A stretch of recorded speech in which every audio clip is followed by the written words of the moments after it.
Today on What the F News. A Florida Dunkin' Donuts introduces exploding toilets, and one man is not amused. Although Samuel L. Jackson did everything he could, there's still too many motherfucking snakes on these motherfucking planes. Fish fornication, and the problem it's become for one Tampa Bay community. And a Kansas couple hold on to a dead body, Weekend at Bernie's style, in order to freeload off of the benefits. Stick around for these stories and more. Get comfortable, make yourself some popcorn, and get ready to ask yourself, man, what the f?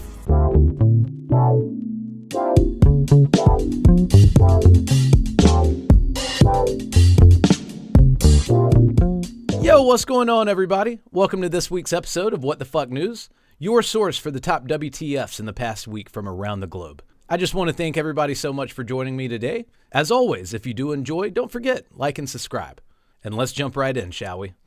So, starting us off today, a couple of zoos in the United States are offering some pretty strange programs for Valentine's Day this year.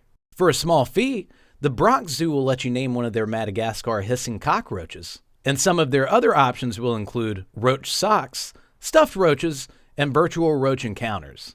But personally, I don't really understand what the big deal is. I mean, this is New York City. Most people can just sit around in their apartment and without paying a fee, get to have a real roach encounter. And do you think naming cockroaches is something new? I used to have a frequent visitor all the time. I named him Pugsley Presley. But the San Antonio Zoo took a little bit of a different approach with their Cry Me a Cockroach campaign for the Valentine's Day season. For their program, you can name a cockroach, a mouse, or a piece of vegetable before it gets fed to one of the other zoo animals. Another popular offering this year is going to be their hippopotamus poop scented candle. You know, because I guess paying for your house to smell like shit is a thing these days. A German man set a new world record by drinking a cup of coffee in only 3.12 seconds. Go. 3-12. Felix von Maybaum broke the previous world record of 3.17 seconds and now holds the record for fastest cup of coffee consumed. Now, I take a little bit of a personal issue with this. Yes, the speed was very impressive. I will not deny that. But upon making this video, I couldn't find information anywhere regarding the exact temperature of the cup of coffee. Yes, we can tell that it is relatively hot in the video that I just showed because you can see steam coming off of it. But a lot of these websites are saying that it's unclear if there was a temperature requirement. So Felix, how about you come out here to San Diego and let's see if you can hold that same time after I pour you a cup of Liquid hot magma from my Keurig. The offer's on the table. An Italian province is sick and tired of your dog shit. No, literally. The provincial government of Bolzano City and the surrounding towns are setting up a database of roughly 40,000 dogs in order to crack down on some of the canine feces felons. Currently, the area's dog owners are being forced to provide a sample of their dog's DNA to the local officials. If all goes as planned, any poop that has not been picked up by the owner will be able to be tested and traced back to the specific dog, bringing fines of anywhere between 50 to 500 euros with it. Any owners refusing to comply can be slapped with a much heftier fine of anywhere between 292 to 1,048 euros.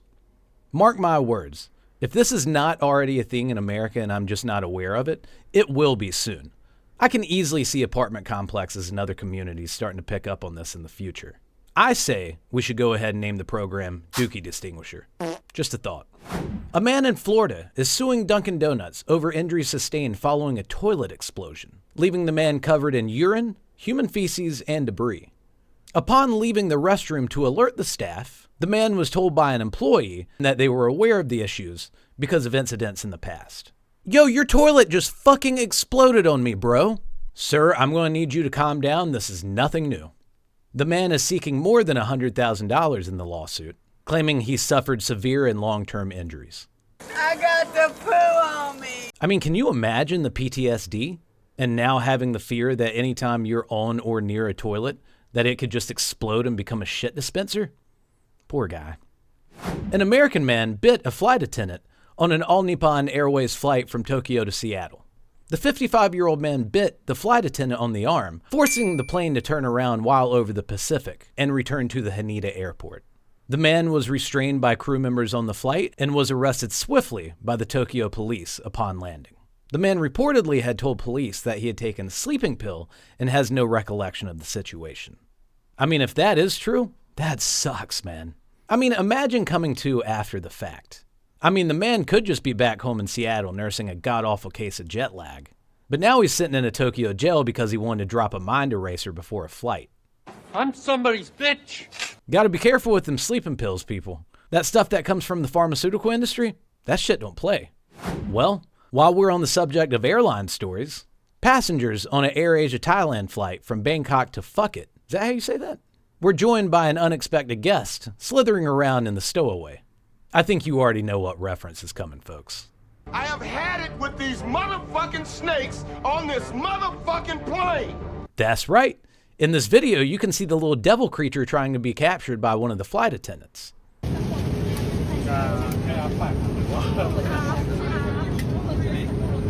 Luckily, this did take place before the flight had actually taken off. Not that it would have made a difference with me.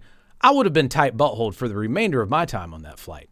But in February 2022, an AirAsia flight in Malaysia had to make an emergency landing due to a snake being spotted in the light fixture. And of course, there's a video of this one too. And man, that motherfucker was a lot bigger than the one that was on that Thailand flight. And I'm just going to be real with the audience. Old Craig is not a fan of snakes. This right here is pretty much a nightmare scenario. So being fully transparent, AirAsia isn't looking too attractive to me right now. Well, since we're on the subject of situations involving a snake that keep Craig up at night, an Arizona woman returned home from vacation to find what I consider to be the worst fucking thing imaginable.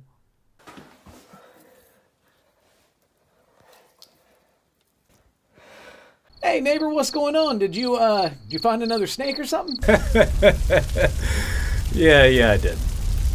The woman had just gotten home from vacationing in Nashville when she found a black and pink Coach Whip snake in her shitter. The owner of Rattlesnake Solutions in Arizona immediately took to social media to remind everybody that these snakes can get into people's septic systems in a variety of ways. And if something like this does happen in your home, you don't need to worry about immediately selling your house. He says that even though he does get called out for jobs like this is much more rare than people realize. But I just want to go ahead and make a public reply to this man. Sir, I don't give a shit how rare it is. If I find any snake in my toilet, I'm out like a boner in sweatpants. Homie, don't play that. A Florida scientist may be one step closer in solving an ongoing mystery. Since 2021, a mysterious bass sound has been plaguing the residents of the Tampa Bay area. And no, it's not the shitty EDM music that plays at all the local dance clubs. Have a listen for yourself. Now, even though this does sound like the newest Steve Aoki beat, one scientist believes that he might have solved the case. And it's not something you'd probably think it is. He believes it's actually coming from black drumfish in the bay. Knockin' boots. Because hey, who needs background music when you can make your own, right? The frequency that these specific fish emit is so low that it actually travels better and goes further distances, which explains why it can be heard so far from the water itself. Hey man, thank you so much for coming to visit. Yeah, just ignore that sound. That's the fish fucking. So once confirmed, the community can start exploring possible solutions. A contractor in Washington State working on a job this week experienced a genuine oh shit moment when he removed a bathtub in the home he was remodeling and discovered a grenade. The contractor immediately ran from the premises, but returned to capture footage of the grenade, obviously because the views on TikTok were a priority, before alerting the Seattle police. The bomb squad was sent to the home and was able to confirm that yes, it was a grenade, but it was inert. We almost had 2 exploding toilet stories in the same episode. Damn. Police believe that it was just one of the weapons that many of the World War II veterans brought back with them when they returned home. But I hope we all learned a valuable lesson. If you ever stumble across a surprise explosive, make sure you post it to TikTok, ASAP. Don't be a pussy. Remember, those views mean more than your safety. So heads up, YouTube, these next 2 stories are going to be a little bit darker. While cleaning out a home that was recently sold in Colorado, workers accidentally stumbled across a human head and hand in a deep freezer. The Mesa County Sheriff's Office has confirmed that these remains do in fact belong to a human, but unfortunately nothing else is known at this time. Forensic tests are currently being done to help identify the body parts, but unfortunately those things do take time. But can you imagine waiting to move into a home that you just purchased and finding out that they found that in there? I'd lose my head. Hey. No? Alright, fine.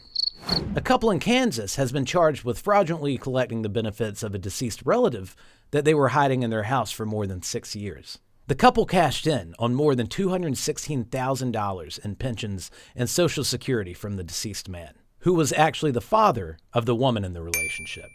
The police later found out that the couple had been acting as caretakers to the man, but had become financially dependent. They would make up extensive excuses as to why the man could not take calls or visits from friends and family. It's believed that the victim actually died all the way back on July 1st, 2016. The body was discovered when the victim's son-in-law finally alerted the police on October 23rd, 2022 of the man's death. Law enforcement arrived to find the man laying on a bed, obvious that the death wasn't fresh, given the fact that the body was in a mummified state. Man, what the f... So that's going to be wrapping up our episode of What the Fuck Stories from this past week from around the globe. As I said previously, if you did enjoy the video, please don't forget, like and subscribe. I will be continuing to put out more What the Fuck News episodes, and I hope to see you join next time. So take care, and as always, peace.